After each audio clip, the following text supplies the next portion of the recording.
Hey everybody, what is up? Welcome back to Final Trade. We're about 2.5 weeks from release of Murders at Karlov Manor, and I wanted to talk about what these first play boosters we're going to get are going to cost us, because there's two stories here. One is kind of the headline story, and the other is the underlying kind of philosophical story of what this is going to cost us. And so first off, we've had this dump of boxes at TCG Player for $129 the last couple of days.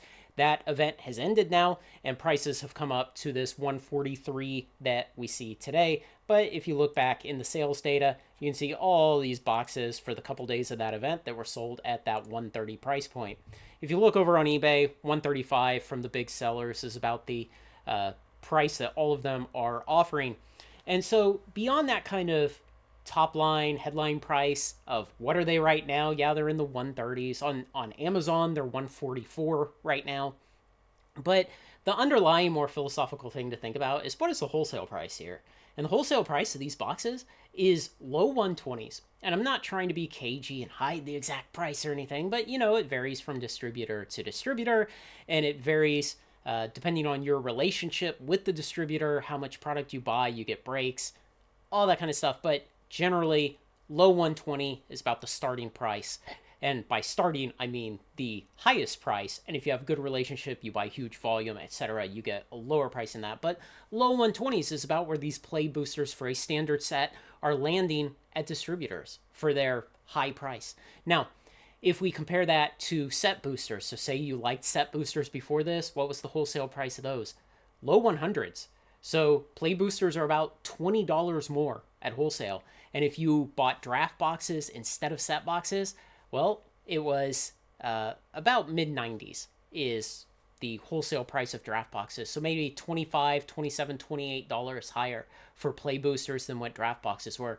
And it's helpful if we look back at what are some of these recent standard set boxes selling for. Now remember, when wholesale price is low 100s and it's selling for 132, some people would say, oh my gosh, $30. Well, you take into account they're going to pay 12.5% market fees. They're going to pay somewhere $8 to $10 to ship this to you. So they don't actually make that much with this kind of price. So it's not like they're bandits running off with your money, but 132. And this is what it should look like in a healthy market where the products are well received, where the printing and the distribution numbers are tightly controlled, and where everything is healthy, where card stores could actually stay in business.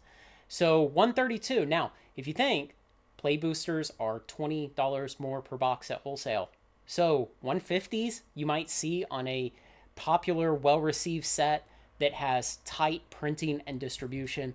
And if we just look back at the last couple, 129 for Wilds of Eldraine came out late last summer, and $98 for March of the Machine from last spring or early summer, we might say, and Phyrexia 125. So we see that set booster boxes have been pretty healthy in price. And again, it's not good to always be able to buy everything at the bargain basement prices where somebody is subsidizing your purchase by their business losing money, unless it's WotC.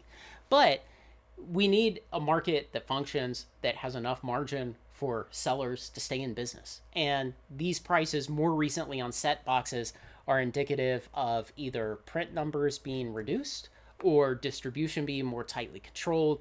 Potentially with Caverns of Ixalan, you have just a popular set because of the power level, everything like that. And so what I'm telling people is, if we see the same kind of prudence on WotC's part with print numbers and distribution going forward into play boosters, we could very easily see 140, 150, maybe occasionally 155 as the market play booster price. And, no matter where you buy from, you need to factor in that the wholesale price is coming up about $20 on play boosters over set booster boxes, and about $25, $28 for play boosters over draft booster boxes.